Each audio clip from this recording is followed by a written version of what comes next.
Bagaimana cara mengatasi anak tantrum?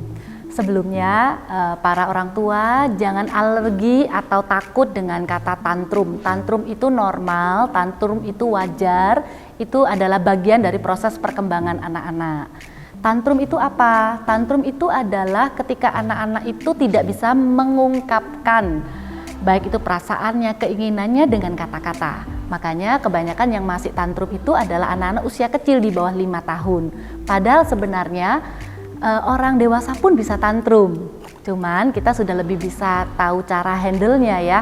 Nah, untuk anak kecil harus didampingi. Saya akan bagikan beberapa tips yang menolong kita bagaimana bisa mengatasi anak yang tantrum supaya hasilnya juga bagus untuk perkembangan anak ini sendiri ya. Yang pertama, yang pasti adalah kita sendiri sebagai orang dewasa di sekitar anak-anak yang sedang tantrum, kita sendiri harus tenang. Kita tidak terpancing untuk panik ataupun emosi. Apalagi kalau anak tantrumnya di depan umum. Kadangkala kita bisa merasa malu ya, kita bisa kepancing emosi, cenderung kita langsung bentak. Waktu anak tantrum, kita perlu tetap tenang. Amarah kita, suara keras kita, atau kita bentak anak kita itu untuk berhenti, itu tidak menolong mereka. Setelah kita tenang, kita baru bisa pastikan mereka ada dalam kondisi yang aman. Jangan sampai ketika tantrum mereka melukai diri sendiri. Dan dengan cara kita menenangkan mereka itu bisa dengan memeluk mereka, memberikan mereka rasa aman bahwa kita orang tua mengerti. Kita ada untuk mereka, kita melindungi mereka, kita mengasihi mereka. Kemudian tips yang kedua, setelah itu kita cari tahu penyebabnya. Apakah anak kita ini sedang rewel karena capek? Karena anak kecil beda ya.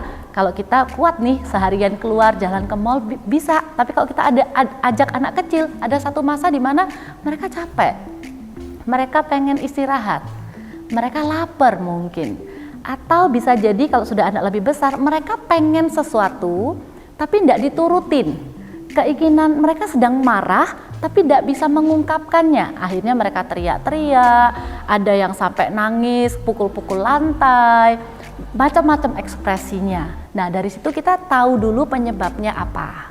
Setelah kita tahu penyebabnya, baru kita masuk ke step yang ketiga, yaitu cari solusinya. Solusinya bisa jadi menjawab kebutuhan anak secara langsung. Kalau anak lapar, ya kita kasih makan. Kalau haus, ya kita kasih minum. Kalau baby nangis belum bisa ngomong, kita berusaha keras cari tahu. Coba ini mungkin salah, coba ini mungkin salah, tapi pasti ada sesuatu yang benar gitu ya. Kalau anaknya sudah bisa mulai ngomong, kita bisa mulai tanya, misalnya kamu lapar, kamu haus, paling enggak kalaupun mereka belum terlalu lancar dalam berkata-kata, mereka bisa memberikan respon dengan menggelengkan kepala atau menganggukkan kepala. Kalau kita bisa langsung menemukan penyebabnya apa, kita bisa langsung sediakan solusinya waktu itu, kita langsung sediakan solusinya.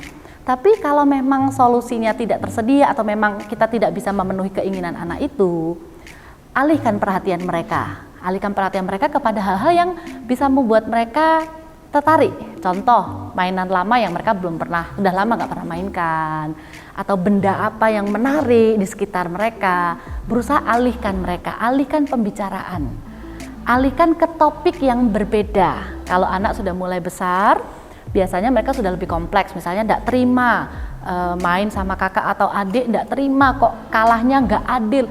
Waktu tantrum belum bisa diajak untuk membahas diskusi, membahas penyebabnya apa dan lain-lain. Kita alihkan dulu sementara perhatiannya ke hal yang menarik untuk memberikan kesempatan untuk anak ini menjadi tenang. Dan jelaskan. Tips terakhir yang saya bisa berikan kepada setiap orang tua dalam menghadapi anak tantrum, ini justru adalah kesempatan terbaik untuk mengajarkan prinsip komunikasi. Jadi jangan terjebak untuk ambil shortcut, avoid the shortcut. Dalam dealing, dalam menghadapi anak yang tantrum, jangan terjebak langsung untuk menyelesaikan tantrumnya. Oh ya udah, yang penting dia sudah nggak nangis lagi, selesai. Bukan, justru ini adalah tahap di mana mereka itu sedang mencari tahu cara berkomunikasi yang baik. Contoh, kalau mereka menginginkan sesuatu, kemudian mereka marah gitu ya, kemudian mereka tantrum, mereka marah, mereka teriak-teriak, mereka banting-banting barang, kita langsung dengan cepat berikan apa yang dia mau, maka memori otak anak ini akan merekam. Berarti kalau aku menginginkan sesuatu, aku bisa teriak-teriak dan marah-marah. Bahaya ya kalau anak-anak punya konsep seperti itu sampai mereka besar. Jadi kita benar-benar harus ajarkan prinsip komunikasi yang benar.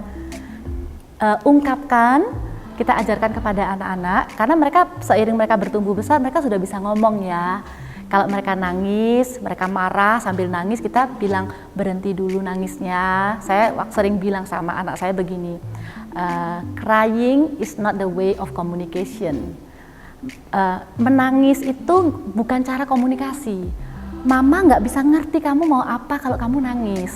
Jadi tenangkan dulu, ditunggu sampai nangisnya berhenti, kita ajarkan mereka mengungkapkan kata-kata. Aku mau lollipop. Nah, itu yang berharga Bapak Ibu, para orang tua. Kita nggak sekedar langsung anaknya nangis, terus anaknya nunjuk-nunjuk sambil nangis, nunjuknya ke lollipop, langsung kita ambil. Mereka akan menganggap itulah cara untuk meminta lollipop. Tapi kita mau ajarkan mereka untuk mengekspresikan perasaan mereka apapun itu, baik itu marah, baik itu sedih, baik itu kecewa, baik itu menginginkan sesuatu dengan kata-kata. Saya percaya di momen-momen ini itu akan jadi momen yang sangat baik untuk mengajarkan anak-anak supaya mereka bisa berkomunikasi dengan baik.